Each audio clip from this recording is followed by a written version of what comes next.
Last time on Lawful Stupid, we did like a Sim City build your own item, learn about the world episode. It was we got some sweet lore. Downtime well spent. Got some sweet lore about the pantheon of Goron and some of the gods that are homebrewed by Dwayne, which, by the way, awesome work, Dwayne. Very proud of you. Good world building. And then, outside of world building, we did some actual physical building. And we built a gun. We made a gun. Yeah. I mean, kind of. It's a spell focus in the shape of a gun, but like... Same. This is easily the best use of downtime we've ever used in anything. I'm sure I made Yard proud. I built a forge that we built said flintlock gun into. It's pretty good. And we worked as a team. One time in one of my campaigns, you used downtime to get married. That's true. That was magical.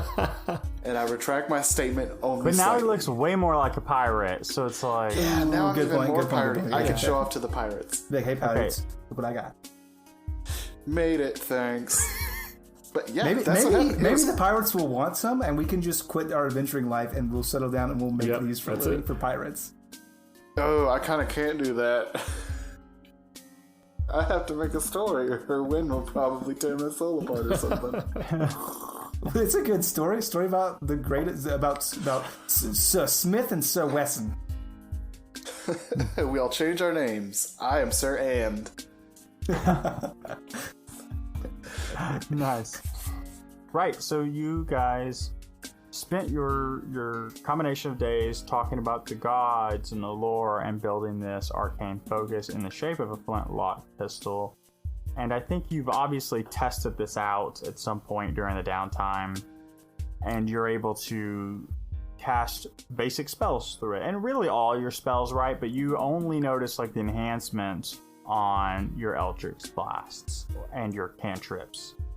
No, well, paint me a picture. I waited a whole, between last episode and now. So to be clear... People waited a week.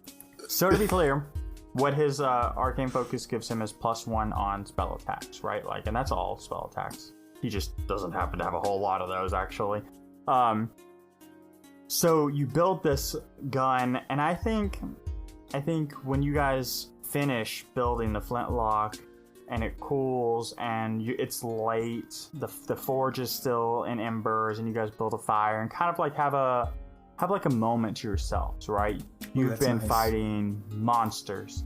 You've been ignoring children abductions. You've been interacting with pirates, and you've had your own emotional tolls taken on you. And I think you guys just spend the night telling old stories and laughing and waiting for it. I'm gonna lean over to Atlas. Atlas, do you happen to have a good blade? I have several that I could probably procure for you if you need. What for? I just need to borrow one. Yeah, sure. And I knife. imagine I have one tucked into a boot or something. Yeah, you have knives. And I'll hand him one. I take the knife and I very, very carefully, very delicately cut the sleeves off of my coat. So now I have a sick-ass vest.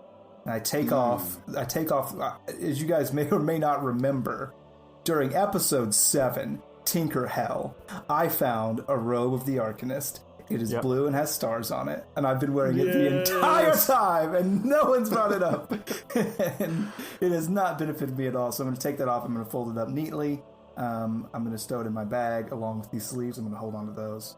But now, just vest, fur collar, silver scales displayed, fingers and hands almost claw-like in a way, kind of got some claw fingers, and just silver scales.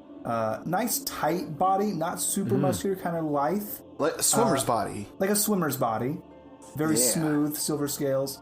And that's coming up to the neck, about halfway up the neck, the silver scales stop, which had been covered by my collar previously. And just know that. So you're telling stories and doing that thing. Well, I mean, what do you want me to do? Unless they want to interact with that, I'm going to continue with the narrative. God, I want to. I just don't know how. I picture Control yourselves, boys. Other than maybe some obvious eyeing up and down and a. I picture Atlas like hands on the hip, like he just like he thinks he's like a hairdresser / like stylist now. He just starts cutting up your stuff everywhere. He's like, this looks real good. And new class. So, yeah, you guys watch as he like destroys his traveling cloak. I mean, in your eyes, Atlas, right? Because like you're a maker of things, right? And he's like disassembling.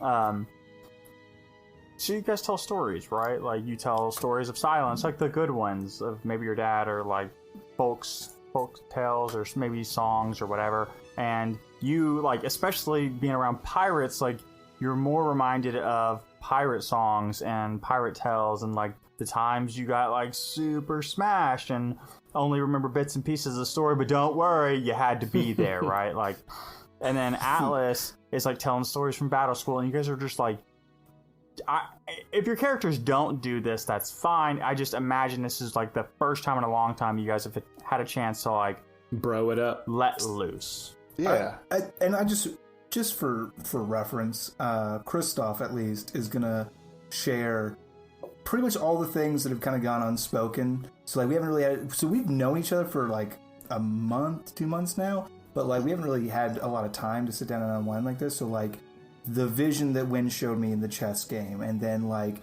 you know, the stuff from the Lost episode, and then like all the little things and all the lore that's been kind of out there. This is the form in which that would come to. So Christoph like trust him enough to like share all those things. We just had, like, I feel like he's trusted him enough for a while, except for the falling out that he had with Atlas, but just didn't have the chance to the moment to breathe, to sit down and actually talk about it, and especially with his most harrowing experience in the kind of our one shots and kind of that whole situation and kind of how that's turned his world upside down, to really talk about, and then talk about Wendy and the way that he feels like the Architects Guild and all these different all the things is this is the moment to voice that to actually the boys, so that it is submitted that they have that knowledge as well. I want to say, I think Ilaria, I don't know how often she comes out of her sword, but I feel like she's coming out more and more from her sword, if able, as if she's almost like when we're hanging out, she's there too. Like, I think that especially with bonding, you have the ability to like summon her, and you, Atlas, do not know this, but she like previously has not been able to respond to everything, right? Like, because she's fighting a curse, like she is magically bound, but she is able to like respond more coherently and less of this vengeful spirit style. And I think absolutely, as like you guys are telling stories, you're like, maybe you're telling a story, like you're telling like, oh yeah, and so then I see this and I'm into the woods, and the boys see it before you do because you're like telling a story, and she's sitting, in the open spot next to the fire, like the translucent image of her. Yeah, just real discreet Arcana check. Yeah, go ahead. Just a real discreet Arcana check. Yeah, go ahead. That's going to be 18. It's Ilaria. I know it's Ilaria, but like there's obviously a change that's going on with the spirit that's bound to this sword and the magical forces that connect her to our world, and also with you. And I'd like to perceive that if possible. So you, this is the first time you've really like examined the blade since having like an Arcane Torrent proficiency. Mm-hmm. You see Ilaria's form almost projected off the blade. Think of how like a projector sprays light out, right? It's kind of like that, and that's, you're like, oh, that's very normal. That makes sense, but it makes you doubt some things about maybe ghosts or translucency, whatever, like, because it's just all Arcane Torrent energy. And the closer it gets to the sword, you see that energy is going from its natural pure blue, that like almost Arctic blue or ocean blue that kind of changes and I describe when you deal with the Arcane Torrent. It starts darkening, and then you can see the energy around the sword itself is this deep, almost necrotic purple. But as it like stretches out, it becomes more Arcane Torrent, and as you see her, she's to them she's translucent, but to her you can see this hue of blue. You can see the arcane torrent energy. Most concerning to you, Kristoff, is you see the link from the purple sword to Atlas. Like, you can see that like is kind of like flowing over him, that purple energy. That I will keep to myself. I just want to know, for me listening to this episode in the future, canonically, was there a reverse ghost moment when you were building the forge out of clay? Yeah, I'd like to think maybe there's a little thing going on there underneath the waterfall. Like she's Patrick Swayze. Oh, good. I just want that to be canon. Yeah. So he's like telling the story about, you know, the snow and seeing you know, all of her memories and dealing with the mechanical construct that he saw that seemed to be sentient, and Kenra Ironclaw itself, and you guys kind of just notice her appear, and she's listening and acting normal. I hate to be that guy, but when he tells the story, are these warforged? Can I roll for that? Oh yeah, you can roll. I mean, what am I rolling? It'd be history check. I mean, you're guessing from what you can tell. Yeah, that is gonna be 16 plus 3, 19. So you know that people have made like arcane golems and other type of like magical constructs. What he's describing, you don't really know. Okay. It doesn't sound familiar to you. Now, out of character, it is not Warforged. Okay. That's not who they are. Warforged do exist in this world. They're just not like common. It's not a common race, right? Got it. But this doesn't sound like that. But it is different than that. It is different than that. Yeah, absolutely. It's something totally, just fucking straight up spoilers, it's totally homebrew. Okay. I mean, I do kind of like that. Like, there's multiple organic life forms. There could be multiple mechanical, more metal. I don't know. I like that. Yeah. Right. Well, it's just like you saw the constructs at the Tinker's Hell.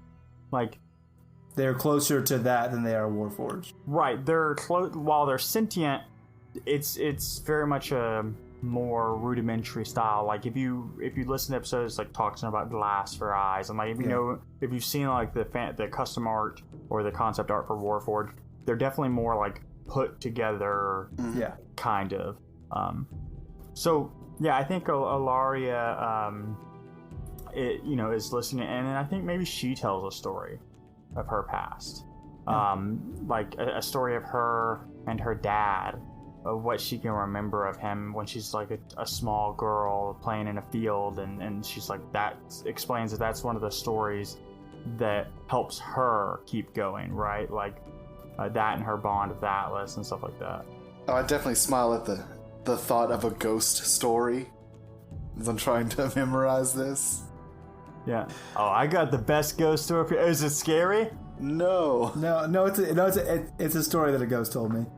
Yeah. And I think I would definitely tell him, like, exactly step for step what happened with Wen.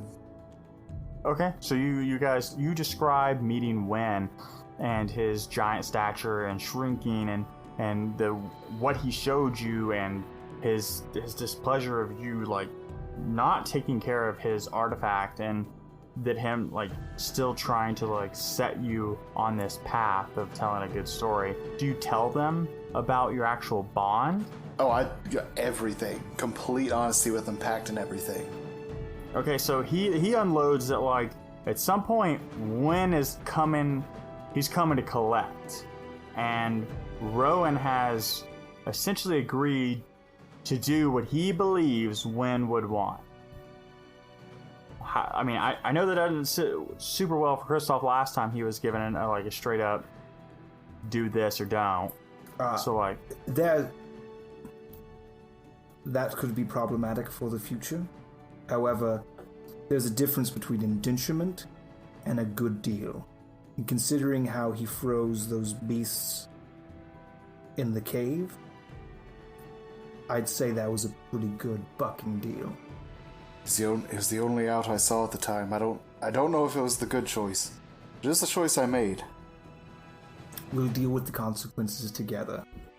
And we're able to do that because you made that deal. Yes. For that, I think. Much obliged.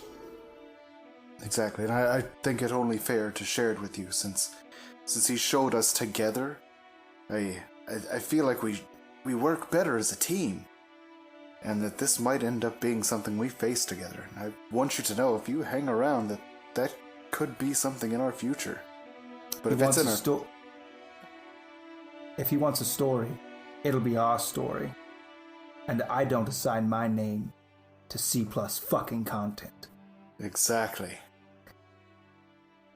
And so after these conversations, the gun has cooled. So you walk over and you pick it up, and it feels right.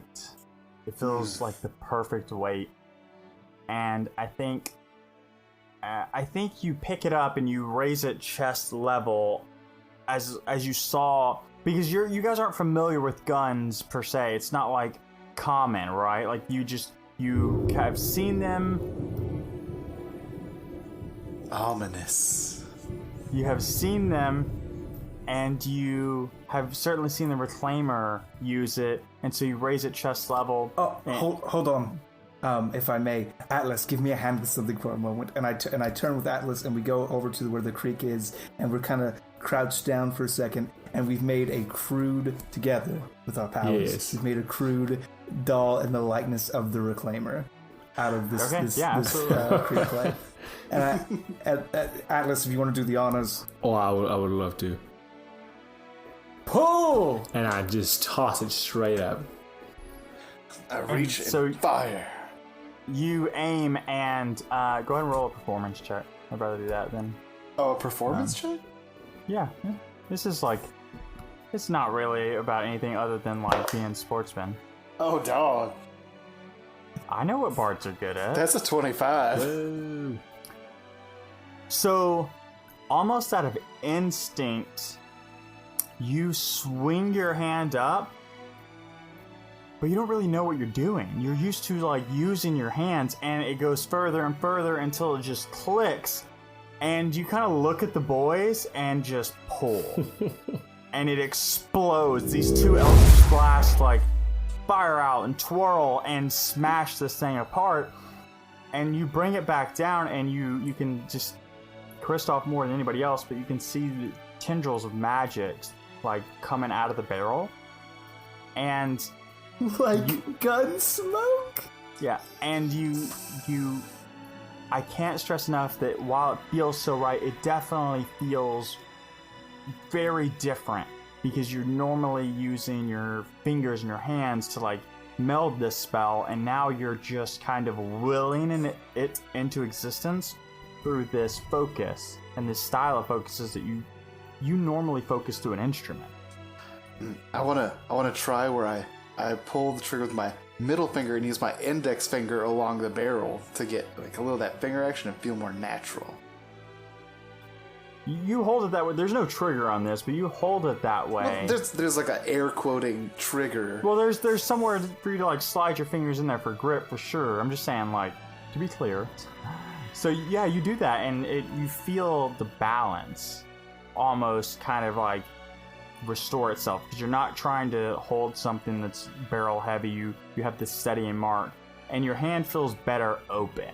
Right, a little more open and spread out, and that feels way more natural. Boys, what do you think? I think it needs a name. What do you think? It's a little bit of all of us. I recommend, for our very bardic gentleman, an instrument of destruction. I love it. Instrument of destruction it is. That seems kind of like a long name, though. I think it's perfect, though. Let me just show you my instrument. Oh, what are you gonna play me? Of destruction. Yep. So yeah, you guys spend that night together, and it's relaxing. We needed it, and we earned it. Yep. The next few days pass relatively quickly. It almost feels like, because you're helping patrol. I think you're, and correct me if I'm wrong at any point. I'm just moving this along, but you're helping with these civilians get to the ship and patrolling, and you are working with Chiringa and some of the other Oxbane guards to anytime any of these monsters or patrols of monsters, because they patrol in pairs, start making their way outside of the no man's land and into the woods. You guys are working to take them out. I think that's fair to say, unless you guys have other things. Absolutely. I think that I'm coordinating with the ship. I think I spend most of my days not exactly frontline fighting, but more designating targets for the ship, for the arcane artillery. So like going through, scouting from a distance, spotting clusters, designating with mage hand, and watching the arcane shells fall, as it were. Yeah, I think that's good too. I want everybody to roll me 2d100s, please. Ooh. 2d100s? 2d100s, yep. Shit. You should have bought one of those Dark Silver Forge dice trays, because let me tell you, mine is amazing. No, it fell out of my hand before it went down, because I rolled it like an idiot. 100. Okay. 60. 71. And 72. Okay. Now do your math on your side, Alex. 132. Why? Perfect. I'm just add it up, man. Like, don't make me do the adding work. these? I remember that one these? time. Yeah, add them together. Where Shane rolled like 30 dice, and it's like, so somebody else is counting that, right? 171. Okay. So your sum is the experience points you gain for doing patrols and guiding people and holding off monsters in your kind of like miscellaneous tasks. Excellent. So some extra XP for my boys. Yeah. Thank you, Dwayne. He's a generous DM. And the afternoon of day 4, I think you all are doing a patrol on the way back, and you're with First Mate Zell, and you're with Avia. And you guys are walking back, just normal chatting, like nothing crazy, just like kind of passing the time as you go back. And is it fair to say that like Avia's become a little bit warmer to us as time has gone on? No. I would very much like her to be warmer to me, and I would be more than happy to roll a persuasion check. So I'm just gonna. I mean, you can roll a persuasion check, and we'll resolve that. Absolutely, please. I mean, you choose when you want to do a check. That is a 25. Okay, yeah. So like, I mean, she respects that you're a magic user, and she doesn't like when you guys like. So, let me be clear about why I just gave you a hard no, because she was very stares daggers. She respects who you guys are, but you can tell it's just not really in her person to like meld and mix with people. She definitely she has a bond with Kristoff. Bond being the only bond like she really knows. Like, I paid her. No, it's not that. It's that the only time you've ever seen her come out of her shell is when you two are discussing arcane magic, the focuses, like magic itself, the arcane torrent. That's when you've seen her totally come out of her shell. She acts more like a person. But when she's not talking about that, everything else is like business as usual. It's very much okay. like... Let me take that same mentality, so that same role, I'll apply that, and I'll put it through the personification of me actually working in the arcane torrent in front of her and showing her kind of step by step, like just to make something simple, like what if I show her the pistol that that you fucking arcane torrented the shit out of? I think that's how it goes. I think that I bring the boys, and I think that we show her the pistol and kind of show her like, hey, you have more experience with these things than we do. We've never worked with anything like this before, and you do every day. So we've kind of made the small one. Please ensure that it doesn't blow up and kill my friend. And let me show you how I made it. And I make I show her the arcane torrent, and I kind of step by step go, okay, this is what I'm doing, and I'm pulling from the Ethernet, and I make like a small copper ship made out of copper wire. Okay, so she takes this and that is the most, and I think everybody's there for that, right? Because you're all proud of it. And I think that is the most you guys have ever seen her come out of her shell. She's so excited, and like through that conversation, you understand that what you know about the Arcane Torrent pales in comparison to what she does. Okay. But she also like openly admits in that one conversation that while she understands it and can focus it, she never learned to do what an architect can actually do. To shape it. She can tap into it. Like, in fact, I think, and maybe Rowan, you let her test it? Like, test the focus? You're muted. You're muted. Yeah, I don't see why not. Yeah, so, like, because you guys are like, yeah. And I think that's where the conversation starts, because you've been, like, using this, and you see her use it, and it is, like, this huge arcane blast that sails over the horizon. Like, you can see it trailing. And you can just see, like, you guys can't, but Kristoff, you can see... You see the Arcane Torrent around her, and as she starts to channel, you can see the magic kind of like heading towards her. And then there's just like this deep vacuum, like of the Arcane Torrent around you come into her and then bolt out. Like the amount of Arcane Torrent she could just pull in and focus. I feel something like you've never seen. It's almost, and correct me if I'm wrong, I feel like it's almost the opposite of what Findle does with his laser beams. So he kind of draws it in, maybe not drawing as much in, like as little as possible that he needs drawn to go to his laser focus of destruction. I feel like she just pulls just raw force in and just lets it explode. Yeah, hers is like where Findle's is very an efficient use of energy and magic, right? Hers is very much a raw dump of what she can pull from the Arcane Torrent. But like you're just now learning to look for that, right? Like you've never really learned to look. And so just watching somebody vacuum in that much at once was the first time you've ever seen that much. And that's where you like understand that like and then when you're explaining it, she's like, she understands it very quickly, where like it took you a little bit longer to like really get the finer points, especially being a sorcerer. But yeah, I think that is, I'm glad you guys like talked about it that way. I think she does warm up to you guys a little bit. And even when she's more business as usual, you can kind of feel that it's softer, but she's definitely much like put off. Like when she's in that business as usual.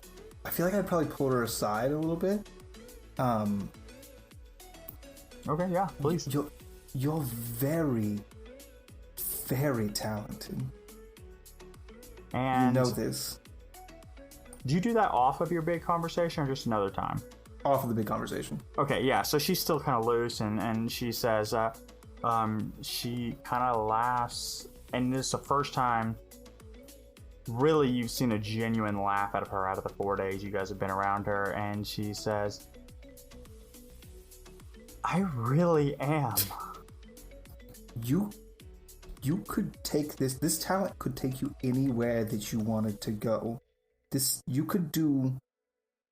I mean, you would be renowned if you were to kill. I mean, I don't know what choices have brought you here, obviously, to work with these pirates, but there's no way anyone around you is going to appreciate what it is exactly that you can do. And she smiles and kind of blushes a little bit and says, I appreciate it, Kristoff, but this is the life I want to lead. If I wanted to be back in Antirion, I would be there. But I prefer the sea. I prefer the freedom. I can respect that. Just know that whatever life that you want to carve for yourself, you have the tools to do so. And she smiles and she says, thank you. It's nice to have someone who understands the Arcane Torrent recognize that, because while I may lead the mages on the ship, most of them only understand how to tap into it. They don't understand what it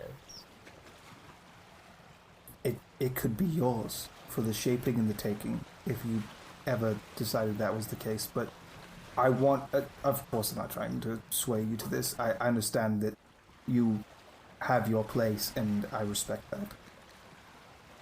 And I imagine, so we're clear, I imagine this on the coast. Like, right? Because you're testing out this magic. And I absolutely see a scene in which she blasts arcane energy through the horizon. The water moves around it. Right, perfect. Great. All right. I just want to make sure we're clear.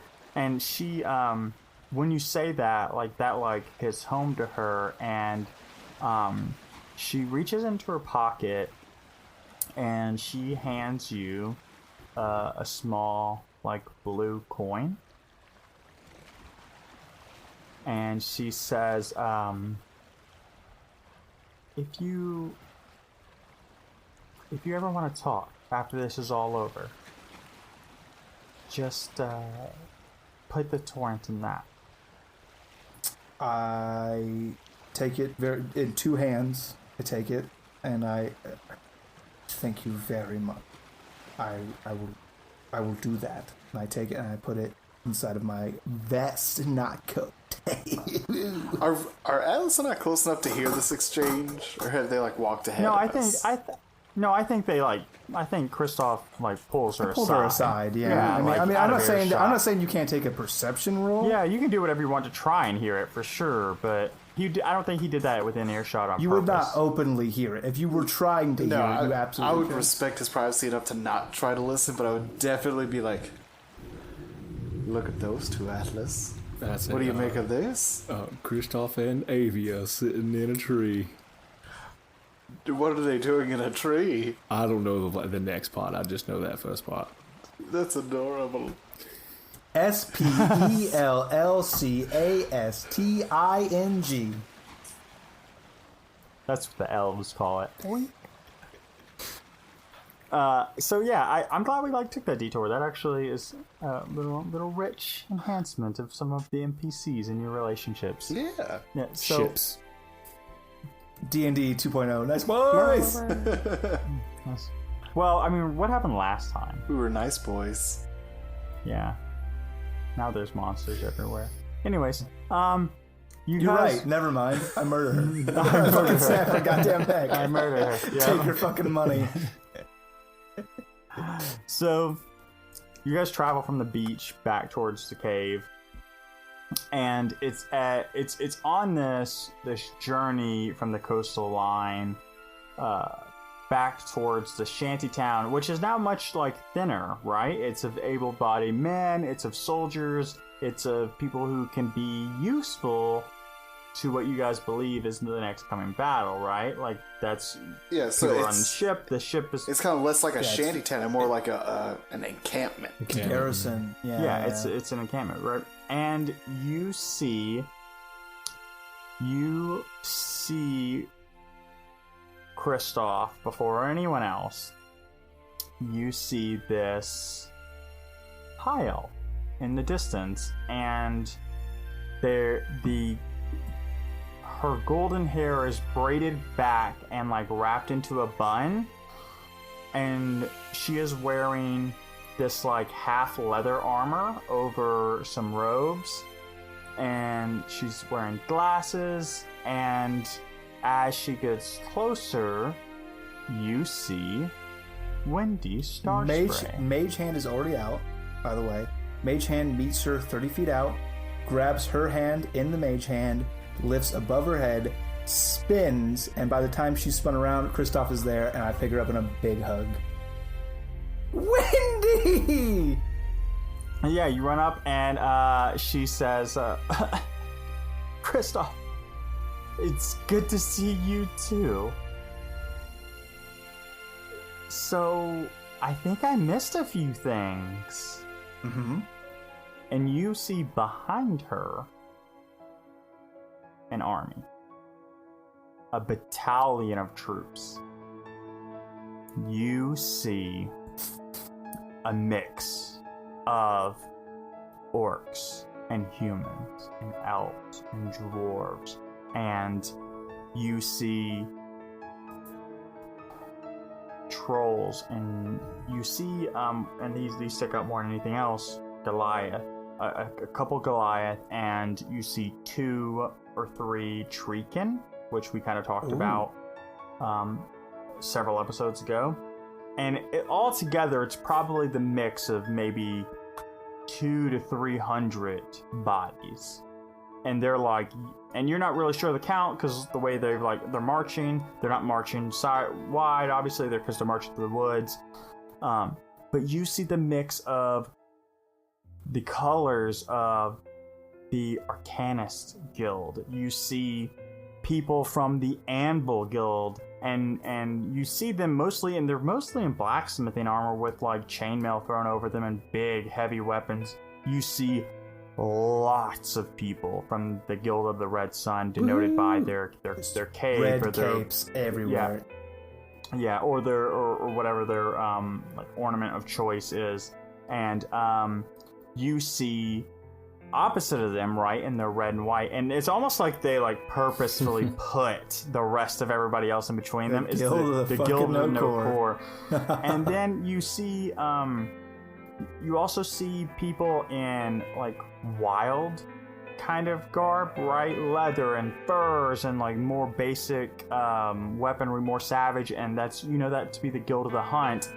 And then you see they're almost like these, if you were to look at this army and pick them out and go, oh shit, those are the fuckers you don't fuck with. You see mismatched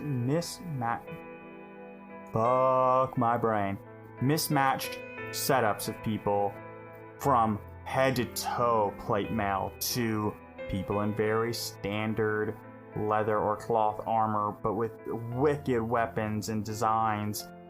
And these people just give you the air of the elite. And you guys know by reputation only from what you heard this is the tour. One of the guilds you guys did not really interact with, but definitely learned about. And at the front of the tour, you see just this thick, heavy armor and this big red beard and this wild, like, red mane of hair pulled back. And you see a dwarf, like, leading them with a very familiar hammer. And all of that is marching behind Wendy and a couple of the other Arcanists and the scouting party. You can see them in the distance. Help has arrived, boys. I'm glad you're here, Wendy. I'm glad you guys made it. I'm glad you're still here. It was close. We weren't all so lucky. And I'll look around as into the town, as I guess it's still probably on fire in some places, or smoldering. Yeah, I mean, there's still smoke building up, but I mean, like, the monsters aren't just, like, destroying the town. There's definitely, like, fires from where the arcane blasts have been hitting.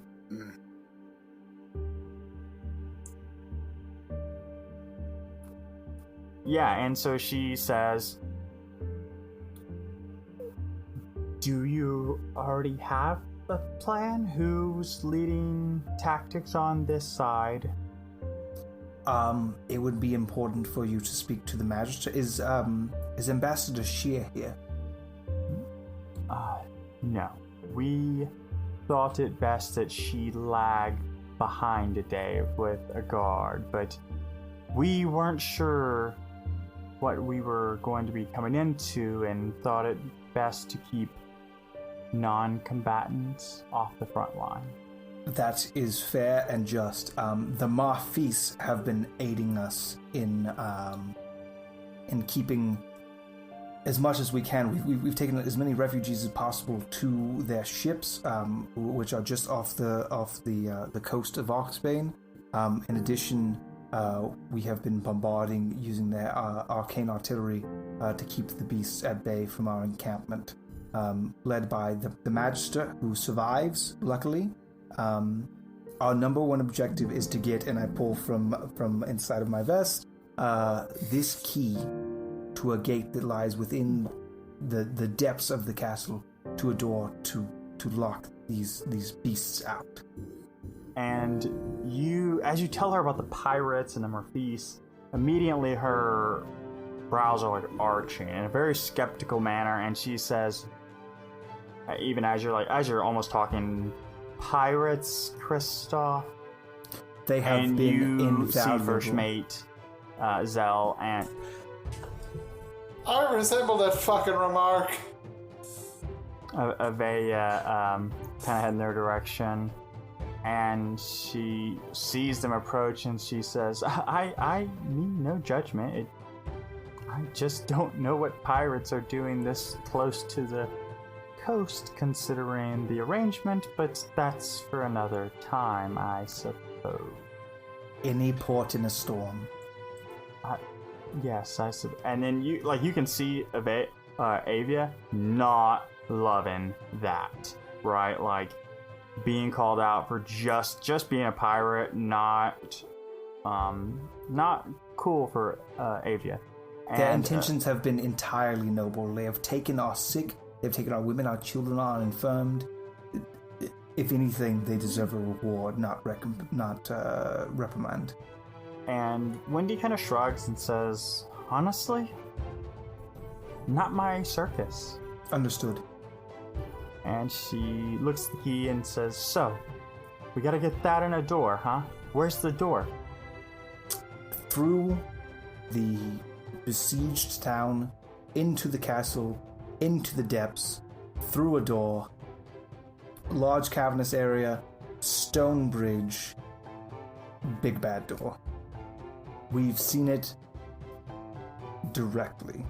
There are some things that we will discuss at a later date involving that, but as of now, that is our primary objective. I'm guessing you've tried to shut the door? With mixed results. So, town's in pretty bad shape then, right? Like, lots of bad guys? At this point, there being any survivors in the town is slim to none, the odds. They are mostly these beasts. They are very large, they are very strong, but with coordinated efforts, they can be defeated. Okay. Alright, well. I've seen them bleed. Awesome. So, let's get everything going, I guess. Let me get Frost, and let me get Ike. And who is Frost and who is Ike? And she kind of like puts her face in her hand. I feel like you learned nothing as I was teaching you. You never told me about Frost. I would have told you about the leader of the Well, Architects then Guild. you could have told me, Dwayne. Fine. I know as Scott Shainsaw that he's the leader because of the episodes that I've listened to and the stuff that was off podcast, but I don't know as Christoph should know. I don't think you would have honestly out of character. She would have referred to him as Frost in like an irreverent way, and you probably would have just ignored that as a person, and especially in your training. She would not have expounded upon that, but with who Wendy is, she would have expected you to know, right? Like, she expects you to know everything about the Architects Guild, even though that's unrealistic, and you would have known that in her relationship with you, right? She just has higher expectations for you than you do. Fair enough. And you almost Avia giggles at that, pretty uncharacteristic. I'm so done with today. Yes, thank you. Of her, but you can tell that definitely worked for her. And she says, Frost is the guild leader, and Ike is the guild leader of the tour. They together are leading this campaign. You know he has the hammer of Theoden, right? And she turns around and says, that's not Ike. But yes, he definitely has an artifact. Okay. It was there's some discussion around that, and frankly, the Arcanists are not happy about it. I can imagine. But maybe a conversation for another time. Fair enough. There's not a lot of love between the guilds right now, and that's part of why it took us a little bit longer to mobilize. But let me get Ike and Frost. And We shall wait here. so she runs off and she gets the two, and they come back, and she has to like signal them down. Frost not so much; she just uses a spell. And so Frost, he approaches, and Frost is like a human, right? But you're not sure because he has like pointy ears, but he could be a half elf. But like, if it wasn't for the pointy ears, you would think he was human.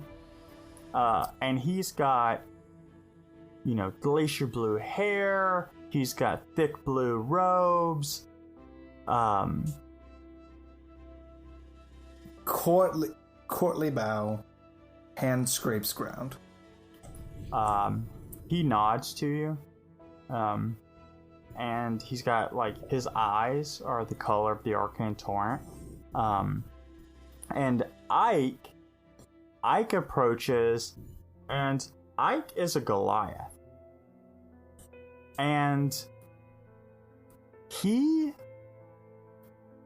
like, when you look at him and look at what, like, you can see from the tour, like, they're all, like, swords and maces and big weapons, or, like, deadly-looking weapons, and he's just in, like, some basic metal armor around his body. And the only thing that you can really make out around him that, like, is weapon-esque is there are, like, these thick bracelet things around his wrists. Everything else seems to be pretty normal about him. And Wendy says, Ike, and refers to the Goliath, and Frost, of course. So it's stately hand scraping the fucking floor bow for Frost and quarter bow for Ike.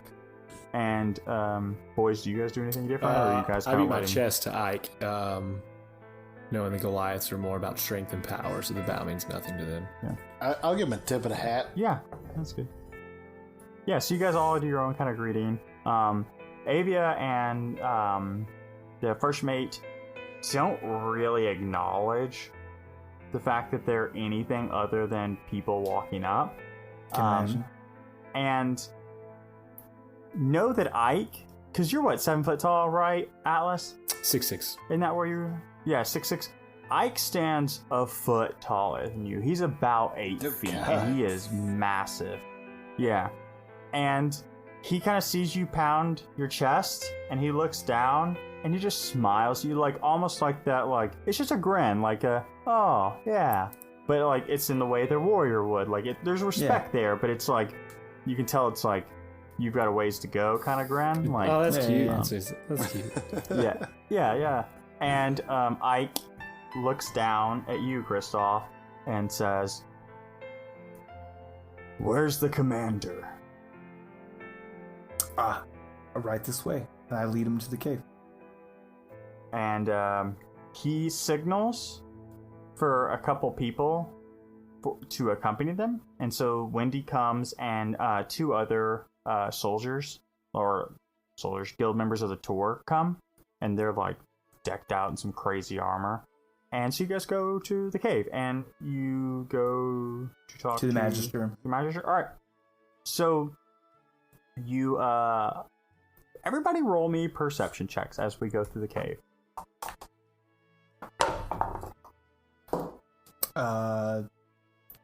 10. 14. A 17 at least. So, all right. So, Kristoff, you don't know anything. You just see you're walking through the cave. Atlas, one thing that you see is these soldiers, the Oxbane soldiers, when they see Ike come in, there's this like, you have seen them around their commander, and they get stiff and they get ready. Ike walks through. It is like you pulled these boys fresh out of boot camp, right? They snap to attention. They pull up their like cleanest like presentation of like formation that it should be. There's this, every one of their guards and soldiers understands who he is in Orenthal. And Rowan, what you notice is when you're walking through, Frost and Findle like make this eye connection. Like you can tell, like you kind of see something happen there, but neither of them like really pay attention. Like it's not like they look and wave, like, but you can tell they both like really are paying attention to each other as you walk through to the Magister. And when you guys walk up, Frost takes the lead and he says, "So, what did you do now, Magister?" And he is instantly on the defense. What did I do? I didn't do anything. Next thing I know, there's monsters all over my... And Frost like kind of like pulls his hand to the side in like a cutting motion, and he says, "So nothing. Understood." I speak up in defense of the Magister against all odds. No more table flipping today. He's done what he can. And Frost looks at you and says, "What did you say your name was?" Stare, countenance of a noble, Christoph Shindo. And he looks at you and says, "It's brave to speak up, but still not the time." And he turns back to the Magister without giving you an opportunity to respond and says, "This is your town. We are not here to take it. But we understand if we don't solve this problem, it's going to get worse. And it's going to get worse for Yori. So, going forward, we will be taking over operational capacity, and we're going to smash these monsters back into whatever hellhole they came from. Is there something we should know, Magister?" And he like looks at Frost, and you can see he knows who Frost is. He knows his reputation, like there is some blood there. And Frost says, or not Frost, the Magister says, and you can see that this gnome like standing as proud as he can, and he says, "No." And Frost returns a glance, and he's almost more relaxed at that point. "Excellent. So at this point, Commander," and he looks over at the half-orc, and says, "if you'll assemble your troops, we'll be marching on the city tonight." It's important that you talk to Justicosva. And he turns... And Taringa. He turns to you and says, "Crystal, I say this with respect. Please mind your threats. You have done great things here. I will, of course, speak to the Justicar. His reputation speaks volumes of the importance he has on this town, and I would say," and he looks over at the Magister and says, "if not for Justicar, this town would not be under the Magister's rule at all. So I appreciate it, but maybe let us do our thing." And you hear Ike like bellow this belly laugh and slap Frost, who's on like staggers. He goes, "Come on, Frost, be nice to the kid. They kept the place safe." I would talk to us like, he says with all due respect with his words, but his tone definitely says "fuck you." I kind of stick a hand out over Rowan, and I bow my head, and my hand comes down to my vest pocket where the key is. So I know that I've got that. I'm cool with that. And I go, of course, guild leader. And so they walk over to the Justicar, and you see Frost, Ike, and the Justicar talk. And then you see Chiringa be, like, called over. And then you see Chiringa point at you. And Frost looks at you, doesn't really say anything. It's just not like a bad look. He just like looks in the direction, and you know, Justicar's like starting to feel better, but you can tell he's not like battle ready at this point. I don't see any of this because I am still staring intently at the floor. Perfect. Then you boys, if you're watching, you do. And so you see this, and Frost walks back over, and he kind of pulls you aside without like making any notice of it. Like he kind of puts his hand on your arm and kind of pulls you aside and says, "You've obviously done more than what I could have thought. So I genuinely do not mean disrespect. But Chiringa says you have a key that we need to lock this door." That's yes, true. sir, good guild leader Frost. And I intend fully to place it into the door with my own hand. Well, you know it's going to be dangerous, right? I am well aware. We've been down there before. This isn't our first rodeo. And he looks back at you guys and says, "If you want to go back into the belly of the beast, I won't stop you. But I wouldn't have it any other way. once we're down there, you follow orders." Yes? He looks Yes. at you three. Yes. I will definitely tell you that I will follow your orders. And he looks at you and he says, "You're not holding the key.